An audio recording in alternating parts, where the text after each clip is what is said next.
Hello friends, કેમ છો? બોર્ડની એક્ઝામ્સ તો ફિનિશ થઈ ગઈ, બટ હવે શું?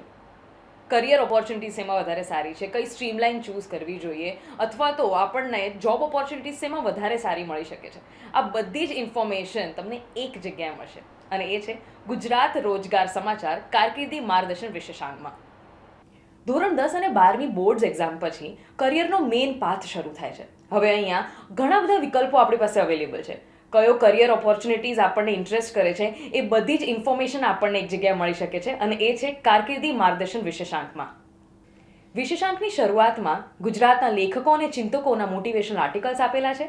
તો પછી બીજા પાર્ટમાં ધોરણ 10 પછી કારકિર્દીના પ્રાપ્ત વિકલ્પોના ઓપ્શન્સ પણ આપેલા છે. સ્પેસિફિક સબ્જેક્ટના એક્સપિરિયન્સ રાઇટર્સ દ્વારા data science, new trend, digital marketing, polytechnic, agriculture, ITI જેવા અનેક વિષયો ઉપર ડિટેલ્ડ ઇન્ફોર્મેશન આપેલી છે. વિશેષાંકના ત્રીજા ભાગમાં ધોરણ 12 પછીના કારકિર્દીના વિવિધ વિકલ્પો ખૂબ ઇન્ટરેસ્ટિંગ રીતે રજૂ કરાયા છે.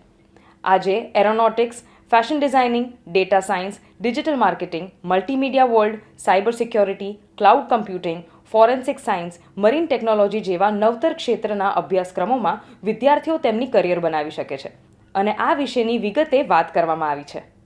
ગુજરાત સરકારના માહિતી ખાતા દ્વારા પ્રતિ વર્ષ પ્રકાશિત થતી કારકિર્દી માર્ગદર્શન વિશેષાંક માત્ર 20 જ રૂપિયામાં આજે જ કલેક્ટ કરો અને તમારા કરિયરને લગતું ગાઈડન્સ મેળવો.